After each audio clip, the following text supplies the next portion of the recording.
Yeah, so close to 3 years ago, where Joe, you were my first guest. So I had the nervous first podcast jitters with you, and you were unbelievably gracious with me. Look, as I introduce you, I think you know by now the level of respect that I have for the way that you lead and manage your team.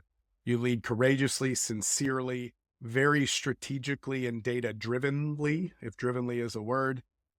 The only blemish on Joe McDonald, Executive Vice Jasper Engines resume is that he's a huge season ticket holder for the Baltimore stinking Ravens. That's the only strike against you, but I'm really glad you're back at joining us again. Well, I was going to say thank you for the kind words there, JT, but we'll leave it at that. And I think everybody can guess you're probably a Steeler fan saying that. So it's been a lot of fun. I can't believe it's been 3 years. And I think we both probably had some jitters on that first podcast. Since then, I've done several, and I know you're probably just about an expert at these things today. I don't know about an expert, but I do enjoy doing them. So a lot of great conversations over the years, but excited to have you back. Absolutely. Yeah. So you talk about data driven, and that's been an issue here at Jasper. We're in the situation right now where we're changing a lot of things over, right? And when we brought in Map My Customers several years ago, it was our first time going outside versus writing something in-house. So it was a big decision for us. And I have to say, and I'll say kudos to Map My Customer once again, it's been a great relationship. I think as you guys have grown and we've been able to grow, and one of the best pieces of that is sharing information with you all and getting those results and the ability to change, right? So that's one of the biggest pieces. Data driven, that's where it's all at. I say the biggest piece right now that we're working on is truly understanding market penetration, population sizes of our territories, and truly what's the most we can get out of these territories. Many companies, we learned a lot during COVID, and we're doing some things differently because of that. And we're really trying to focus on market penetration. So I would say that's the biggest piece right now. And our territories are divided up by population sizes. We've seen a big population shift around this country. So that's causing us to shift some things and learn along the way. So when you say population size and when you're shifting things, are you using that data to recruit new reps in populated areas? Are you looking to establish new manufacturing facilities where you can ship transmissions more swiftly? What are you doing with that data? So we're doing it when we're recruiting to see in areas where we may need a new rep. We're looking at not manufacturing facilities, but different routes, right? One of the things that the way we come to market is, we're delivering product every day. Availability is so key in our industry, especially in the fleet industry. For down vehicle could cost, a lot of money to that fleet. So what we're trying to understand in these populations is, do we add routes? Do we add another branch with inventory in it? And what inventory do we keep there? So it's not just on the sales side. We're creating a formula on what type of inquiries we're getting from a certain area, what type of product should be sitting in that area, and should we open up another branch or should we add routes to that? And what I mean by routes is we deliver Monday through Friday, but a certain area may get deliveries on Monday, Wednesdays, and Fridays. Maybe we need to bump that up a day. So we're looking at all those things. From a recruiting standpoint, the population sizes are important to us on the territory sizes, because when I started many years ago, our territory sizes were about 1.5 million to 2 million people.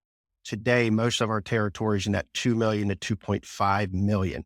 Cities, you got to take some of that away because we're not getting a lot of business in the city areas. So truly understanding if I have a 2.5 million population size territory, what sales am I getting out of that in the Southeast compared to the Northeast, the Southwest compared to the Northwest? So as we've seen this population shift from the Northeast to the Southeast, we've had to shift some territories in the Northeast to maybe be larger than we would typically have to get that same market penetration. We're not there yet. We're still learning. I've got 2 pilots going on, if I could share those really quick. So as we've grown and we've had sales reps here 20, 30 years, we're seeing retirements now. So 2 gentlemen that have been here over 30 years in their territories, we're doing a test. They're staying for an additional 2 years. They're keeping their top 100 customers. No matter where they're at geographically in that territory, they're keeping those, and they're working 3 days a week. We're hiring another full-time rep that has that same geographic area, but he doesn't touch those 100. And we're going to see in 2 years, can he replace that business by canvassing it and bringing on those people that he's going to see once a month and once every other month. And that's going to really tell us a lot about market penetration. We know as reps are out there a long time, they get blinders on, they get comfortable. Yeah, they're seasoned, they're very good, but they're driving by opportunities every day. So this is going to shed a lot of light on that and help us have a better understanding of what we can get out of these territories truly. So I love that strategy for the retiring reps. That's a win-win-win. It's a big win for everybody involved. We're an ESOP, we're an employee-owned company. We've been very blessed with our success. They get another 2 years of that ESOP benefit. So they're all about it. They reduce their hours. So this transition into retirement for them, but we learn a lot about that territory. We also know this isn't something we're going to be able to do in every territory. It's going to be very select based on who's been in that territory and the population growth of that territory as well. I could share one other piece. I would say 6 to 8 years ago, we had a table at an awards banquet for $3 million reps, and those were the top 10%. We have about 150 outside sales reps. Any given year, there might be 3 to 5 reps there. And we really were trying to get them to think outside the box. You start thinking 2 and 3 million, you think, okay, that's the cap. And we started saying, we need to see $10 million territories. We brought on new product lines, fuel and air components, that really has allowed us to venture into accounts we wouldn't go in the past awards banquet. We had 2 tables of $7 million reps and $6 million reps. So we've seen that paradigm shift and that belief come into play with our reps that the business is there. You got to go find it and you got to go nurture it. That's awesome. We're going to come back to that. I'm going to ask one follow-up question specific to retirement. What do you do with the top 100 accounts when those 2 years are up? Are you just giving them to the rep that canvassed? I don't know yet. Okay. You were going to have like a strategic account manager for those top 100 reps? We've got a couple different ideas, right? And it could be that we give it over to the rep that's taking that territory. If we didn't see him have the ability to create new accounts that have the ability to do what those top 100 accounts were doing. If that's the case, we maybe can carve out a new territory. We get 2 out of 1. And we've seen some of that in the Southeast with Tennessee and the Nashville area. My gosh, the number of cranes in that market, it's still number 1 in the country. At one time, we had 3 territories down there. Today, we have 6. It could cause a split in 2 territories. We could merge it. There's a lot of different things that can happen depending on what that 2 years shows us. Yeah, that's awesome. That's super exciting. We're going to go into specifically territory management. You mentioned market penetration a couple of times, even in the talk track right there. I love that specific topic. We need to define territory management because I deal with a lot of sales leaders, and the moment they say territory management, they think of outside sales rep, how they manage their territory management. The other side of this is sales ops, sales admin. And that is the blending of the conversation that you're actually talking about, the $3 million table to the $7 million table, of doing this strategically of, do we have the territories even optimized in assignment? So we can go a bunch of different paths here, but will you take a quick moment and what's your main focus from a rep perspective, from a business perspective, or both? So there's no shortcuts, right? You talk about data driven. Yeah, you need data, but there's certain times where it's pounding the street. It's physical, it's basic, it's getting face to face, it's driving around.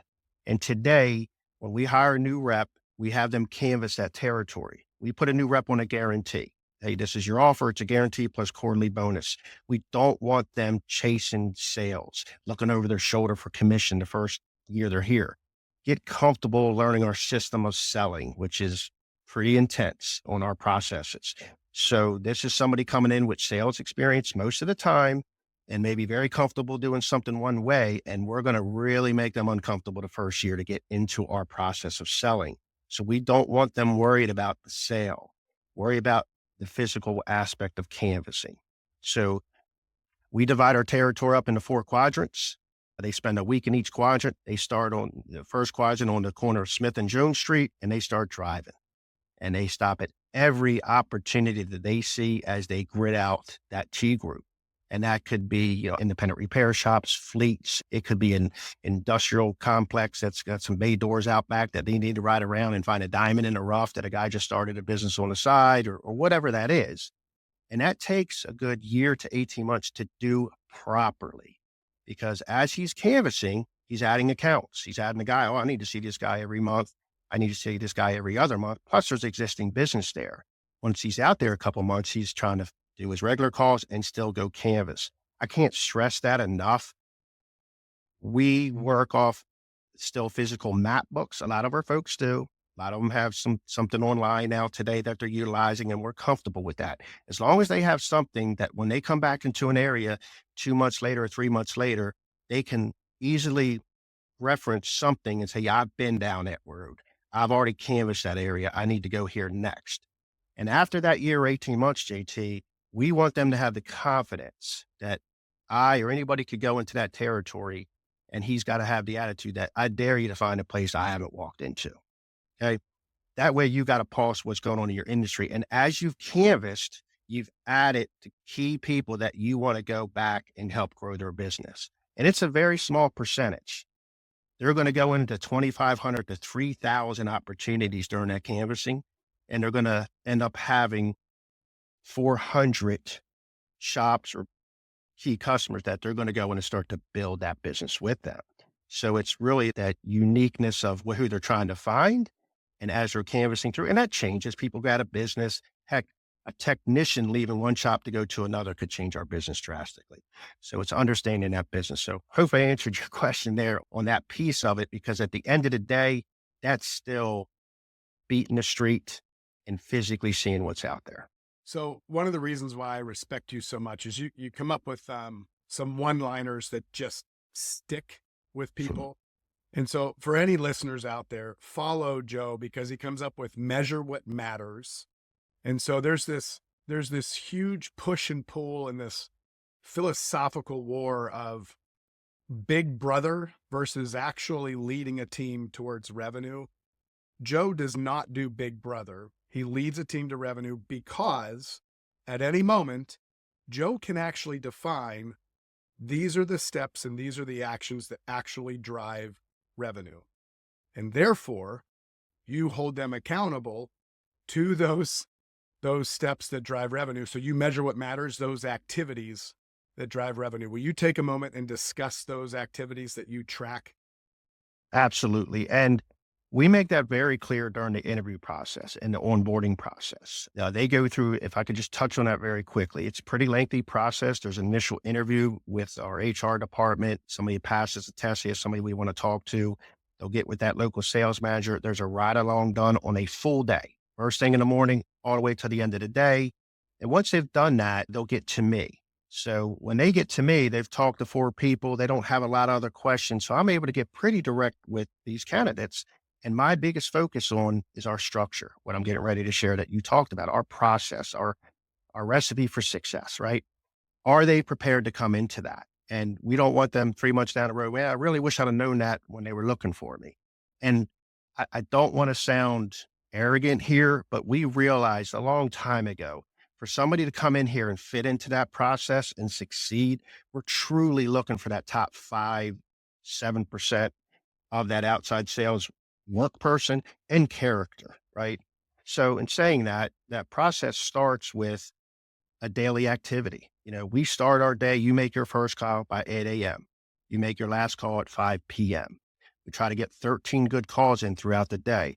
Good call is defined as speaking to a decision maker or an influencer to a decision maker and getting a presentation done. And presentations are tracked on another platform so we can understand what they're showing, what's working, what's not working.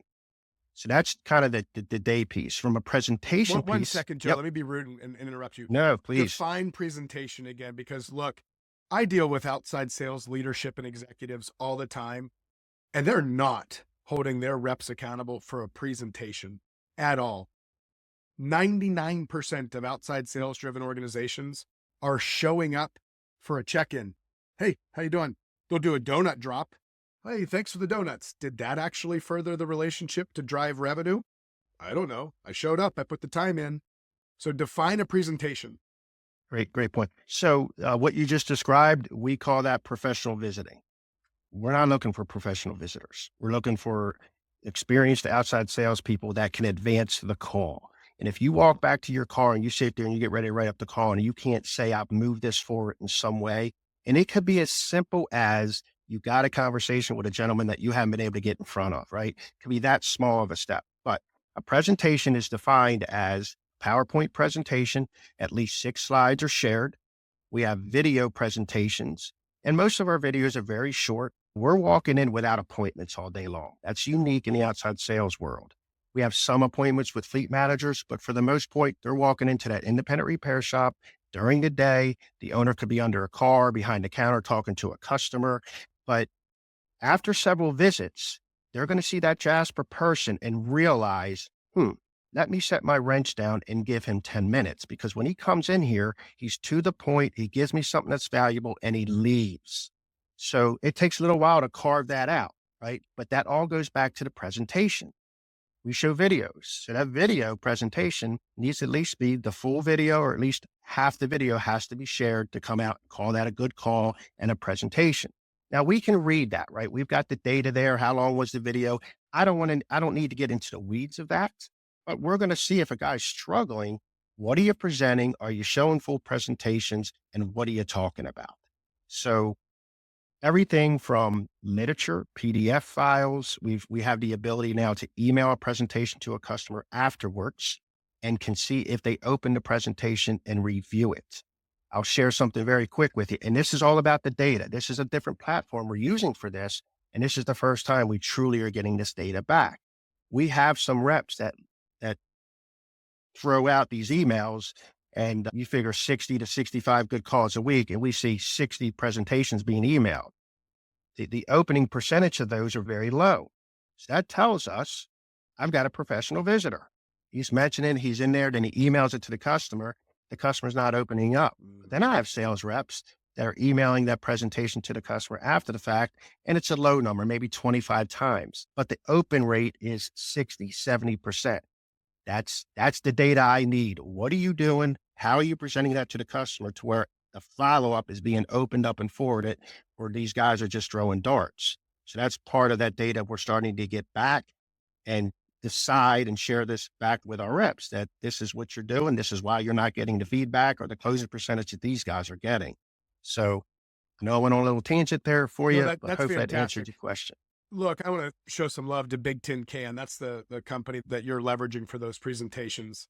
And I also want to say that value, so that they're not a professional visitor, married with the consistency of, I'm going to see you next month. You don't have to really say that, but your guys show up. They do. It is not uncommon to go to an independent repair shop and see Jasper stickers or magnets all over the place, Jasper calendars. And your guys are known because they're showing up with value on a consistent basis. And I always say your process is like Novocaine. Just give it time. It's going to work. Yeah, So and what we're able to do with a rep, whether he's seasoned or new, is give yourself to our system of selling. You know, I'll tell these guys, you're going to be uncomfortable. You're going to do things that you don't think you have to do. That you've been selling, you've been successful, and all those things, but you're going to have to give into our system of selling. And I'll joke with them. I say, guys, when I started 27 years ago, I fought it. I thought I knew better. And 6 months in, I kind of said to myself, I'm betting this company Jasper's undefeated on who wins this fight, right? I better give in and start this process. And I did, and things got easier, that's surprise. awesome. So I share that piece with them, but our processes provide some freedom too, right? You don't have to think about territory management and when should I see this guy again, or what should I be talking about? We lay it all out for you. Figure out our system of selling, follow it. You'll be uncomfortable and robotic in the call for 6 months. But in that 6th to 8th month, you're going to start saying things and you're going to say, did I just say that? Did that come out of my mouth? And it came out conversationally. Yeah. So that's when you start to say, hey, I can bring my personality into Jasper's system of selling now. That's when it gets fun. That's when you start doing creative things and still fitting our system of selling. One last thing. You made the comment, well, you don't tell them you're coming next time. We do. It's on Okay. our sales Okay. plan. It's the last thing on our sales plan. And I haven't mentioned sales plan yet, but the last thing on there is, hey, next time I come in, I'm going to share a video with you on what we're doing on our 5.4 head process to reduce that oil consumption that OE is seeing. So that just leaves that subconsciously that I'm coming back. I'm going to talk about this. Now, he may For a not reason. remember that exactly. A reason to come back in here specifically to bring more value and not take or waste your time. I love it. Let me add one thing to territory management. We'll wrap this section up here. I was in a conversation about 3-4 weeks ago now, VP of sales, med diagnostic company that talks about breadth, depth, and frequency. And so Love their that. entire goal aligns so well with your approach at Jasper, but am I maximizing all of the total addressable market within my territory? Am I touching every single possible account? So your story of the $3 million table to the $7 million table, there are real legit scenarios out there right now where people are just, oh, wow, you've got a $4 million territory. What if it's a $15 million territory? And we're applauding mediocrity, Yeah. right? Put the Yeah. right process in place. I can do It's the infinitely process. more. You're absolutely correct. And I love the breadth, depth, and frequency, and love to hear some more from that gentleman. When you talk about frequency, we're big on frequency, right? And again, this is another thing. Kudos to Matt, my customer.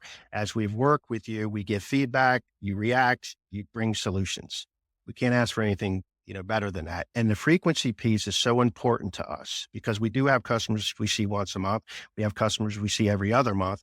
And I can easily see on a dashboard if one of my reps is off frequency, out of percentage on off frequency. And if a guy's starting to dip in sales, the first thing I'm going to look at are the controllables. Are you making your 13 calls? Are you doing your presentations? Are you on call frequency?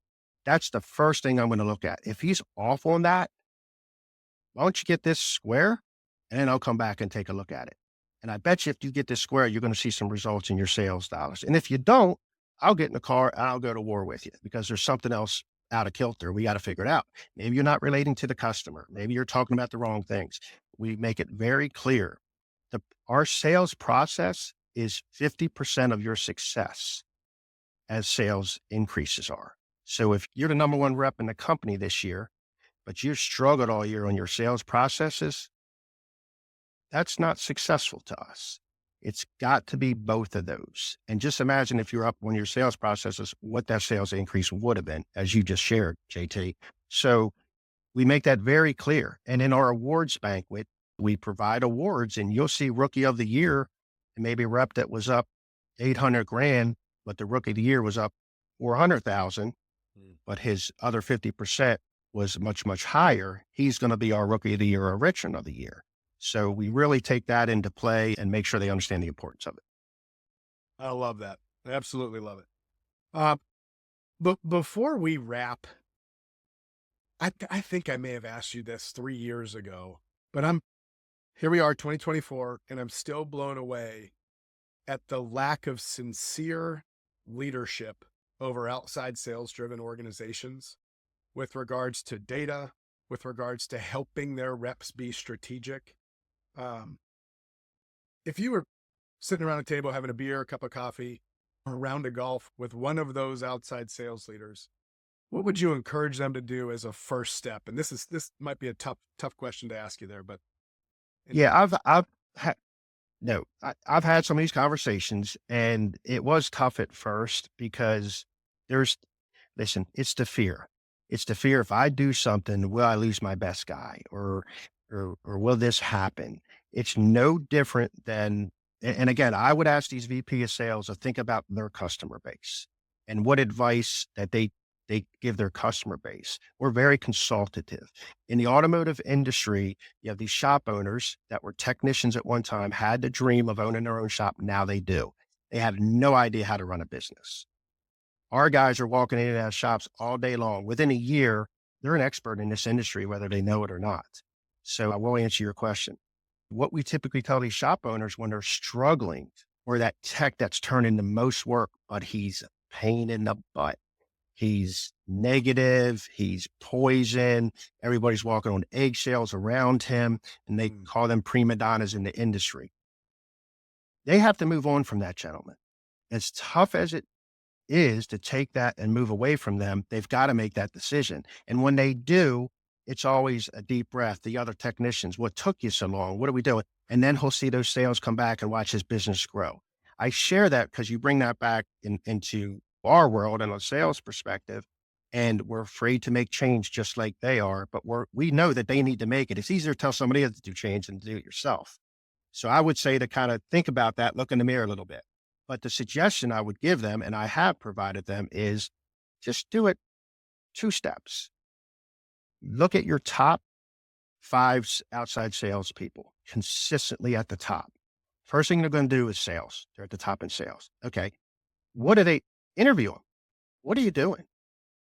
Well, every morning I do this, and I guarantee you they're doing something differently than the rest of the bunch, right? We all have the bell curve. You got the top 10%. Find out what your top 10% are doing. And I guarantee you'll at least be able to glean 2 things they're doing consistently, all of them. Take those 2 ideas and implement them across the board. Just implement them. So, and then hold the team accountable to those 2 ideas. Hold them accountable. Listen, starting in the second quarter of this year, we're changing some things. This is required of you.